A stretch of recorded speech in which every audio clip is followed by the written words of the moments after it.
I think mainly around the business models and other areas that MVNOs can benefit from. We've heard some great stories this morning. The last one we have to rush through Nicholas's presentation on Freedom Pop. There was a freemium model that's actually working in the European market. It'll be interesting to see if it ever transfers to this market. But let's move on a little bit now and we'll talk about how MVNOs can expand their core business model and enter that IoT space. It has been mentioned a few times by MVNO representatives here that they're going into the IoT space. But how can we actually move into IoT and make money out of it? And to tell us how that's going to be done is Daniel Chun, who is the General Manager of Remote Tech and also a board member for the Smart City Consortium in Hong Kong. Daniel, welcome. Thank you, Tony.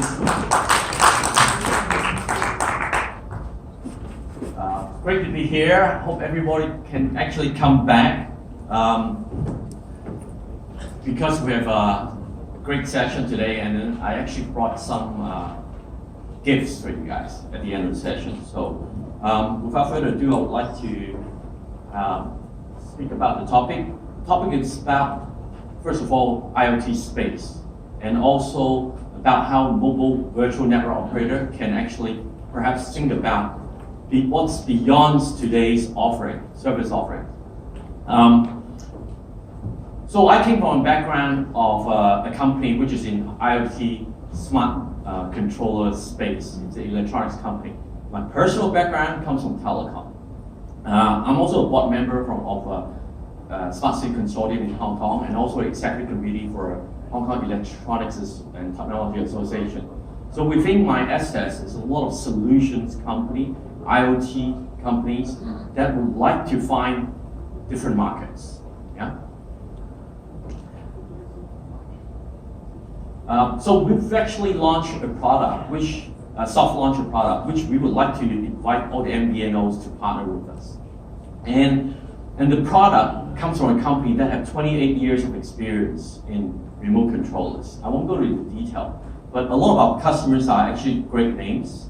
We have over 50% market share worldwide for what you see in perhaps Best Buy or Radio Shack in what we call universal remote controllers. Now, if some of you are staying in this hotel today, you probably found within our hotel rooms there are a handset being offered, but there's also two other remote controllers. So we are talking about remote controllers that today are being populated in the households, in our offices, and in particular where offices have a lot of split type air conditioners or ceiling cassette air conditioners. So we have a lot of customers, and this is just a brief about my background. I came from a company called Hutchison Mobile Data 27 years ago as the head programmer. And that was before even Windows 3.1 came into space. So I was developing apps and native apps as well. And I run Iridium in Asia, and this is when I get to know a lot of the Asian operators, and I subsequently moved to Taiwan to work for Taiwan Mobile. So I was invited to come to speak today because I did a similar speech at GSMA event last year, and the topic was about smart device, beyond today's mobile. What are the innovations? And I thought I would share with you that a lot of hardware devices, like Tesla today, it's hardware. But is it really just the hardware, or is it a business model? Does anyone own a Tesla here? No? Well, not many guys, but in Hong Kong, it happens to be the top-selling luxury sedan for last year. Okay, so it disrupted the market. Obviously, there's a tax incentive, that makes it, very good selling. But behind the scene is a business model. All hardware have some form of business model. In those days, hardware innovations just about selling hardware. We all know about, this is an industry that we don't know much about, right? And same as this, right? This is kind of consumer electronics. But think about the electric car that I just mentioned, the Tesla. Tesla today comes with a business model behind the scenes, there are superchargers, there are batteries, there are replacement, there are services. It's a business model. But it's not the first car, electric car that comes into the market. So in my presentation, I would like to emphasize that there's hardware innovation, there's also application innovation that perhaps you can solve a problem and then create value for your customers. So Tesla, like I said, is one of the top-selling brand of car, but it's not the first electric vehicle in the market. First one is actually General Electric vehicle, which is mass-produced 1992, but they didn't have the business model. Battery was not ready. Okay, they didn't have chargers model. They didn't understand the business as it is. Okay, but Tesla had a plan, but they didn't have the ecosystem yet. Still, okay. So we all came from, probably have some experience about this era. Apple Newton came in about circa 1993. That was when I was actually also heading programming at a mobile data network in Hutchinson, Hong Kong. They didn't have an ecosystem. Who create those apps in this product here, right? There's no business model. So they have to create their own apps, right? This was a challenge. That's why it's not ready. The data bandwidth is not ready. This probably is wired with a 2.4 kbps modem. So that was back then, right? Not all of these are ready. So hardware innovation really takes time, yeah. And I believe today, with all these devices out there, there's a huge attached value that a lot of operators, a lot of MVNO has not really cleaned. Okay. How many of you actually have spare phones and spare tablets? I know you all are mobile executives, you might have more than others, but think of your friends. Do they have spare tablets and spare phones at home? Yeah? You think there is? Absolutely, right? And some of them actually have few all. So I was invited to deliberate on this topic about what is the most interesting IoT product right now. What are the benefits in terms of ARPU, sales of SIM cards, and perhaps future landscape of big data? And what about loyalty and the profile? Are they interested, to an MVNO? So as an electronics manufacturer in this space, we actually get sometimes invitations on tenders, on projects, RFPs. Yeah, even the largest search engine in the world actually have called for our products. And I'll deliberate on that as well.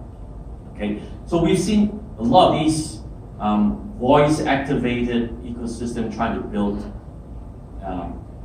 gain access to the home. Amazon Echo, Google Wi-Fi.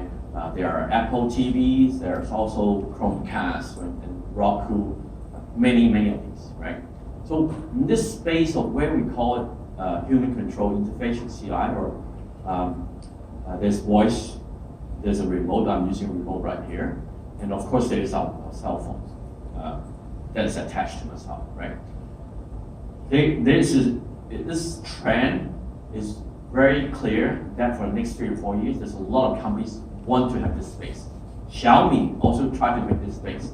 We turned down the contract, an RFP from Xiaomi, because we believe that our IP should be valued. Okay, I won't disclose the reason why, but they tried to get into also the home space, but we didn't think that our IP should be valued, for example.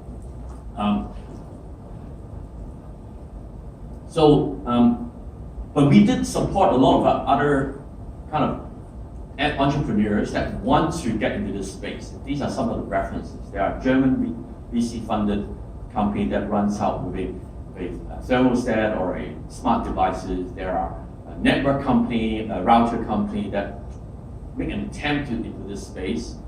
There's also purely apps-driven players, which is like Sure Universal from Israel. They have the largest download in terms of a remote control app for Android, for those phones that actually have an infrared blasters, right? So this space is actually increasingly obvious. If you go to JD.com, you go to all these other e-malls or even crowdfunding platform, you'll find some entrepreneurs thinking that they can disrupt the world and trying to build it. But sadly, they are a startup. Their products are not proven. There could be lots of bugs, and they still couldn't find their market because they don't have customers like you do. Okay? You guys have the best access to all these customers, and maybe reach a little bit higher, further, and then you can actually outperform. Now, so I'm going to now bring to the questions of what I think is there are 2 pain points in the industry. First, there's quite a lot of handsets out there, smart enough, stable enough. Okay, so operators and different companies try to capture this value. They sell another iPhone 8. What are you going to do? iPhone 6? Either you trade it in or you find a way to dispose it. And so there are many handsets being circulated. So there's one problem about how many e-waste are there, digital waste around us. Okay. So as part of the ecosystem, I think that I'm advocating the fact that you're part of it, of the ecosystem. You could promote the sustainable use of this device. So if someone has a spare tablet, spare phones, that could maybe your customer or maybe someone else's customers, but you could still gain from this huge attached value. So reuse is what I'm proposing, or repurposing it. Now, according to these 3 organizations here, which is Recycle Myself, Mobile Muster from Australia, and Fairphone Review, over 48%, or up to even 60% in Australia, that someone would have a spare smartphone. And that's not including the tablets. Huge attached value. And the purpose of reuse obviously is to give it a second life and to be able to create value for you and for your customer. So we have this circular economy. The notion of circular economy comes in. And to reuse, if you have the second handset, if they buy a new handset, or they may not be buying from you because MVNO it's not in a position to subsidize handset, but they might buy it off the market anyway. So the next pain point I want to kind of build in is the application side. Now around the world, the seas are rising, and global warming is real. And in Hong Kong, I can share with you that the problem is even worse. In a lot of cities, because of the built environment, the island effect, you cannot really escape the high intensity of heat, right? And that case is worsened when you have a problem of all these air conditioners out there, high installed base of air conditioners. You go to any cities, right, where there are older buildings, you will find a picture like that looks like this. Now, this is actually statistics from Hong Kong. Okay. Now, besides my vested interest in my own business, I actually donate my time to lobbying the government how to run green things, how to be sustainable. Okay. So, 34% of the electricity in Hong Kong is actually consumed in air conditioning. Now, so if you go to the streets, in Mong Kok and Kwun Tong, for those of you that happen to be there, you'd be alarmed at the type of air conditioners out here. And so this is actually proven through data that our observatory, our weather bureau, have actually shown you that it is increasing our temperature, and no one is actually doing anything. And Hong Kong is part of this C40 summit. A lot of our representatives came from cities that also have pledged on this how to control the climate. So we believe that with this problem, 34% of electricity being consumed in air conditioning alone, can we build it as a business model? I think so. I came from a telecom world. I think I can solve a problem by building the business, co-creating with you guys, that perhaps we can offer a value proposition, but also can have something that you can build as a monthly service. So 85% of the buildings in Hong Kong is actually 10 years or more. So all these new building with central heating and air conditioning is not our target. Some of the city problems are still big. So my company have created solutions that have won a couple of awards, including the Institution of Engineers Award, which we have outbeat some of the bigger competitors, including the utility company in Hong Kong and also MTR, because we have a very clear defined path of where we want to go and partnering with our MVNOs. So my vision is to have a roadmap of products that we could today work together as a program and validate the market, and then I can adapt and have branding opportunity and scaling opportunity so that you can also increase your ARPU and monthly service fees. So the product is actually right now in soft launch. It's ready, and at the end of the session, I'll be gladly happy to give you one sample copy. So let me explain clearly what it does. We have the core competence and the IP of covering 95% of most of the major brands' remotes, IR remotes. And these are the things that those other companies that I've supported are smart enough not to reinvent the wheel, because we've been doing it for 28 years. So in essence, what my value proposition here is a device where you can load an app in a spare smartphone or tablet, and it works as a host gateway. And you have your personal mobile. You can actually bring it outside. You can actually smartly program it, control it, etc. So the scenario can work very well. It's one to many. You can control many devices, many of these. This white modem, I call it modem.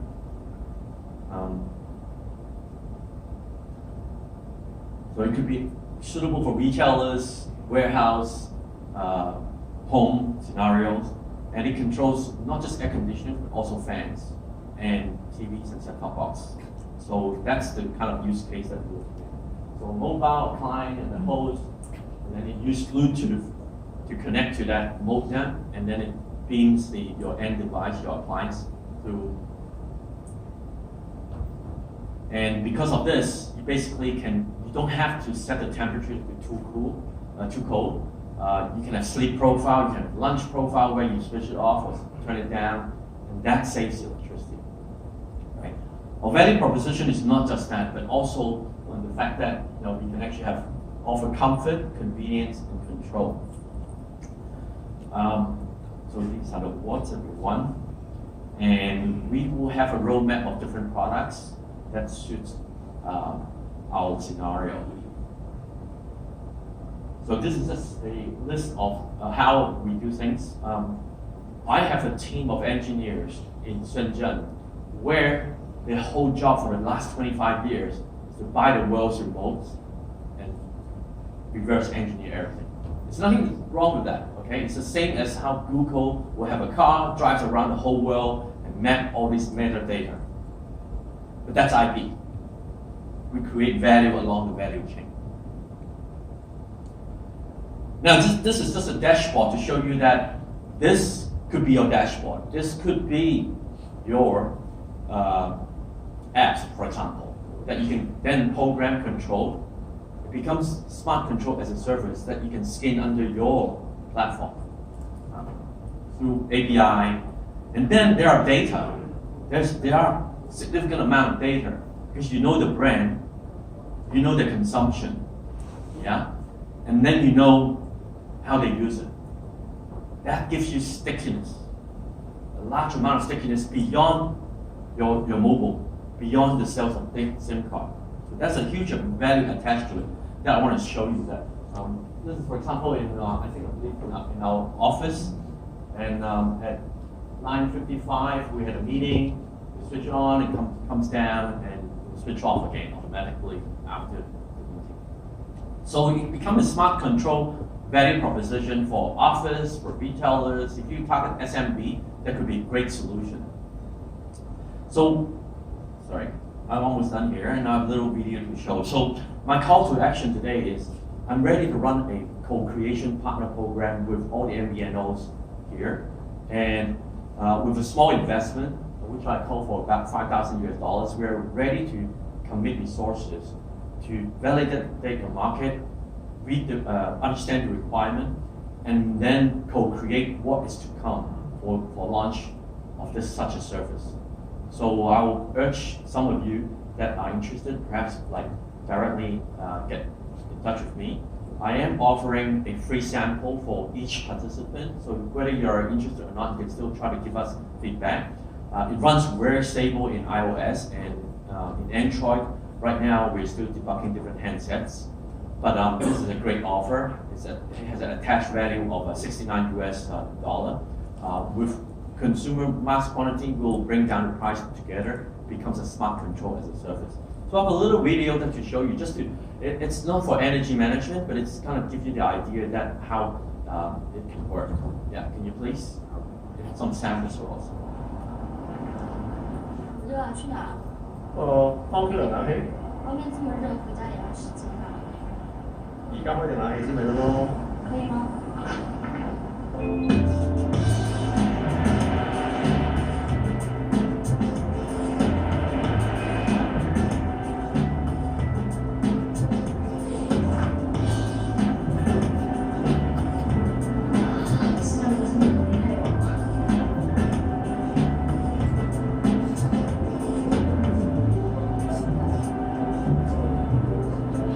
Okay, so thank you. There's many use cases. This is just one of them, and it helps to address to certain market that is target of customers. So thank you very much. So please welcome to pick a piece before we start the panel, I believe, right?